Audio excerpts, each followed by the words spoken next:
What up, guys? This is Art. Welcome to my channel. Plumbing, electrical, framing, those trades are future. This is the way to make money now in the day. Nobody wants to do hard work. Nobody wants to do simple work. Simplicity, it seems to be too simple, you know? And it's also good for your body. It's good to stay active. Ergonomics are real. Injuries are real. I go to the gym every day. At least I try. There's days I don't go because I'm exhausted, you know. The more work I pick up, the less I physically work. The less work I pick up, the more I physically work. And it's a gift given by God. God gave me that gift of, understanding in and outs of construction, be able to perform at a high level, be efficient, have pride, good work ethic in the work I do, right? But everything comes with a price. It's easy to underbid. It's easy to overbid. You never want to underbid the job. You never want to overbid the job. That's why now in the day with AI, it's easy to do the research, for per zip code, check the local vendors. It's really easy to access emails, phone numbers, even, when it comes to the permits, easy to do research on the codes. So there's this and that. The number one thing when it comes to being a contractor is to have this contract legit. You have to give them a 20-day permanent notice on the very beginning of the project, so you reserve yourself a right to put the lien if they don't meet scheduled payments, right? Have to be very thorough with the paperwork, scope of work, materials you're using. And, the thing's going to happen. The city going to require things that, if you have architectural design blueprints, structural engineer prints, all this submitted to the city, approved. City still can go back and look at things because in real time things change. Once you get to the in and outs of the project, you peel the layers of that onion and you start building, addition. You run into tie-in issues, or not even you, the city not gonna be able to, we can inspect it, we have to have engineer inspection done. So you have to have those sections in your contract explaining that you are not responsible, and those are not change orders.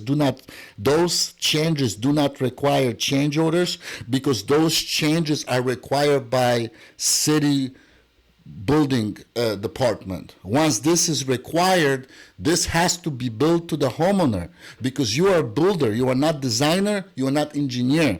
So if they have to hire engineer, or go back to their not hire, but they hired engineer, they hire architect, and they have those people do revisions to those plans, now it puts you behind the schedule, puts you on hold, and now you have to apply additional work, additional time to the project in order to meet those city demands. So you have to have those sections in your contract explaining those things to the T that client gonna be charged, because you're gonna lose money. It could be balloon frame that's needed. It could be a bunch of stuff that needs to be done. It could be weeks of work, thousands and thousands, 10,000s, 20, hundred thousands of dollars. Depends how big project is. And that's just the way the things are. The bottom line is, if you have those sections in your contract explain that this is going to be automatically charged because this is out of your control, because you are also tied to fulfill that contract by the city permits. So you can't just walk away. And it's not negotiable with the client because it needs to be done. You're responsible for those permits. You know what I mean? So with this being said, those things needs to be addressed. Those things needs to be put in the contract that this is gonna cost so much money, and you still proceed with the work. So there's more things gonna come up like that till it's completely done. So this is very important, guys. Now the other thing is mediation. what happens when we have a dispute over labor, materials, or whatever there is, then you go to mediator, and who pays for the mediator? The best is to have a client pay for it. Client pay because you, like I said, you have a contract signed and you're fulfilling that contract. You are legally obligated by permits to finish to building the structure and to meet the current codes, regardless what you run into, unpermitted work, some things that's been not up to current code that they require you to upgrade, get to the current code because somehow it's now exposed and they can see it and they want it.